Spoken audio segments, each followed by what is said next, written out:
Good morning and happy Friday. As you can see, I'm still at my in-laws' place in Atlanta. I hope back in Chicago you survived the storm.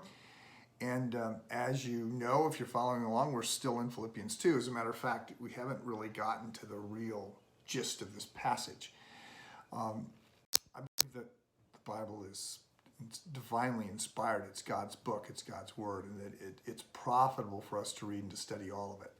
But not all passages of the Bible are equally important, and I think Philippians chapter 2 is one of the uniquely important passages for several reasons.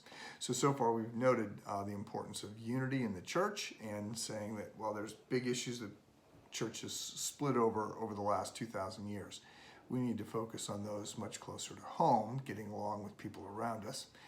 And then also I've started talking about selflessness. This call to follow Christ's example. So the first sermon I ever preached was probably in third or fourth grade when the kids in this small church that we frequently attended put on the service, and I was, along with several others, did the sermon. And what I remember most was being a little stressed, not about preaching, but about being able to pronounce Managua, Nicaragua, because my sermon was not actually about Jesus at all. It was about Roberto Clemente, a great baseball player who had died in his efforts to deliver food. It was a plane crash, his efforts to deliver food back to his people in Puerto Rico.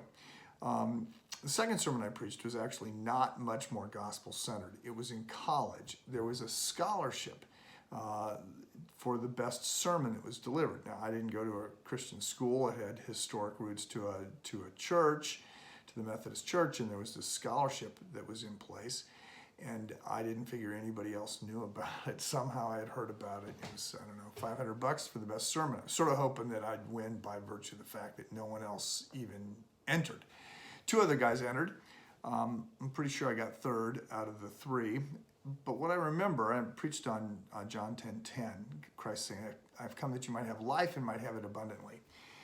And there were several sort of communications professors judging us and also a couple pastors. And one of the older pastors wrote me a note and he said, son, I appreciate your energy and zeal, but I think you sort of missed the heart of the gospel. And indeed, as I look back and think back, I think he's right. So we have been called and invited into an abundant life with God.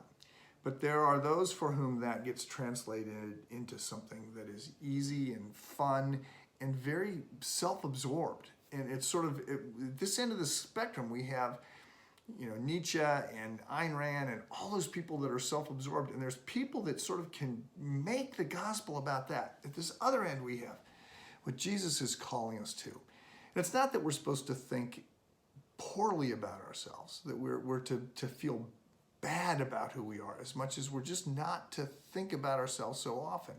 We are to be selfless. So if there's a spectrum, here's the two questions. If there's a spectrum with Nietzsche and Ayn Rand and just sort of being self-absorbed at one end and being selfless at the other end, where do you think you fall?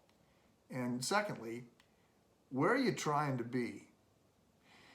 Those are the two questions on this Friday. Hope you have a good day.